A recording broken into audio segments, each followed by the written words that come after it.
அன்புக்குரியவர்களே, அஸ்ஸலாமு அலைக்கும். 5 வார்த்தை சொல்ல போகிறேன். அந்த 5மே ரொம்பவும் முக்கியமானது. அல்லாஹ் அந்த வார்த்தைகளை சொல்ல சொல்ல எவ்வளவு பூரிப்படைகிறான், அவனுடைய ஆனந்தம் எவ்வளவு கூடுகிறது என்பதை நாம் ஹதீதுகளிலிருந்து புரிந்து கொள்ள முடிகிறது.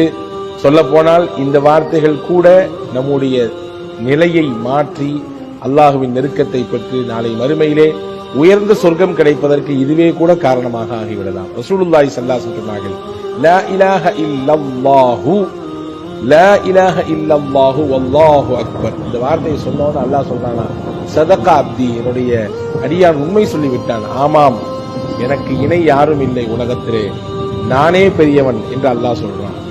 அடுத்து லா இலாஹ இல்லல்லாஹு வஹதஹ், அல்லாஹ்வை தவிர உலகத்தில் வேறு யாரும் இல்லை, அவன் தனித்தவன்.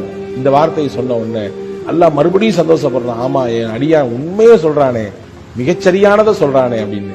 3வது வார்த்தை லா இலாஹ இல்லல்லாஹு லா ஷரீக லஹ், அல்லாஹ்வை தவிர உலகத்திலே வணங்குவதற்கு தகுதியானவன் யாரும் இல்லை, அவனுக்கு இணை துணை என்று எவரும் கிடையாது.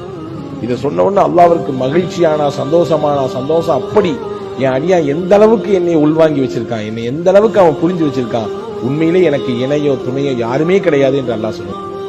4வது வார்த்தை லா இலாஹ இல்லல்லாஹு லஹுல் முல்கு வ லஹுல் ஹம்து,